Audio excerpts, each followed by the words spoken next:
Okay, so hey guys, and today we are back with the movie review, and this time it is Toy Story 4. So let's begin. Okay, so let's talk about all the non-spoiler stuff first. I was actually worried about Forky not being as great as the other characters, but he actually was very good and also very funny. I expected more scenes of Forky though, since I thought this movie would revolve around Forky. But no, this movie actually revolved around quote unquote a lost toy, which was hinted at in the trailers too. Forky is a great new addition to the Toy Story universe too. When Bonnie made Forky, it was such a nice scene. Okay, so Bo wasn't really a great character to be honest. She was just too perfect and her character arc didn't really change that much throughout the movie. But also, she was the one who helped make the wonderful ending that this movie had. So thanks to her for that. I don't really want to talk about Gabby Gabby in the non-spoiler part since I might just slip into the spoiler territory. But her dolls were pretty creepy and they were very similar to Slappy from the Goosebumps franchise. Slappy probably was the inspiration of those creepy dolls Gabby had. The carnival was wonderful and beautiful to see, especially at night time.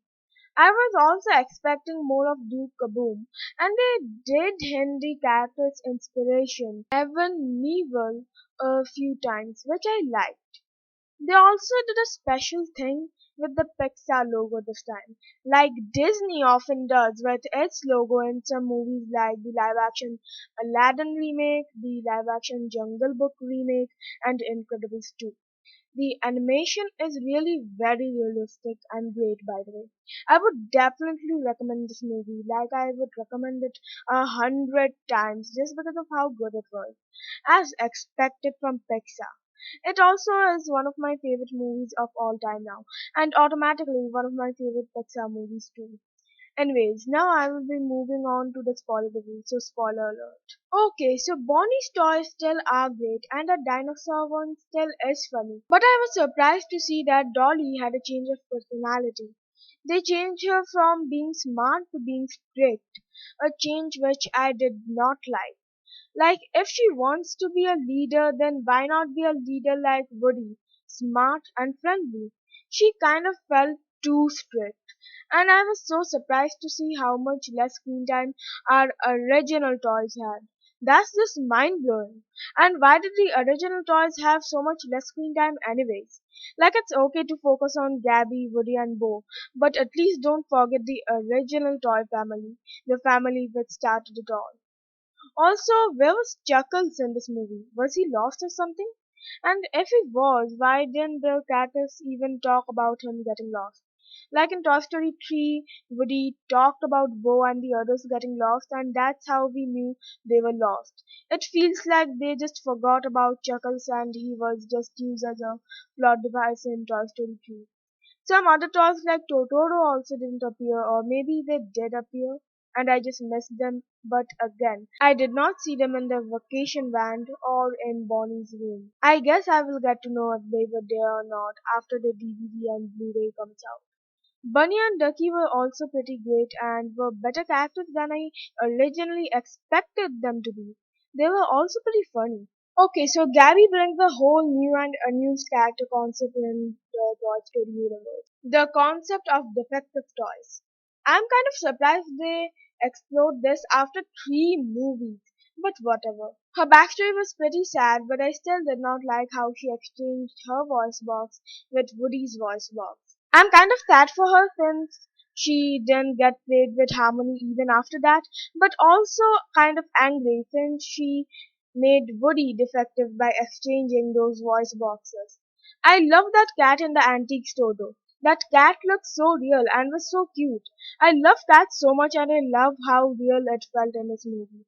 Pixar is really upgrading the animation to the next level, even without downgrading the character designs, plot, etc. That's Pixar for you. So, as I said in my non-spoiler part of the review, Bopi's character arc didn't really change that much, so she was an okay character. Her best scene in this movie was the first scene, where she was finally bidding goodbye to Woody and accepting her departure. That was a pretty good scene, and also I like that they at least showed how Bo Peep went away from the toy family. She was one of the main characters of this movie because she was a lost toy, and this movie revolved around the idea of a lost toy, as I said earlier. And I liked her overall, but she had more potential as a character. The three-headed sheep were pretty nice, and they got a nice amount of screen time, which surprised me. Giggle McDimples was really useless though. She was not a great addition to the Toy Story universe, since the movie would be the same without her anyways. Okay, so the final scene was just fantastic. This scene made me forget all the flaws of this movie, and this ending was way better than Toy Story 3's ending. That ending was nothing compared to this. My jaw literally dropped when I realized that Woody will continue his journey as a lost toy now with Bo and will leave Buzz and the others. Like my jaw literally dropped. And that has never happened before. My jaw didn't even drop in Endgame. This came to me as such a surprise.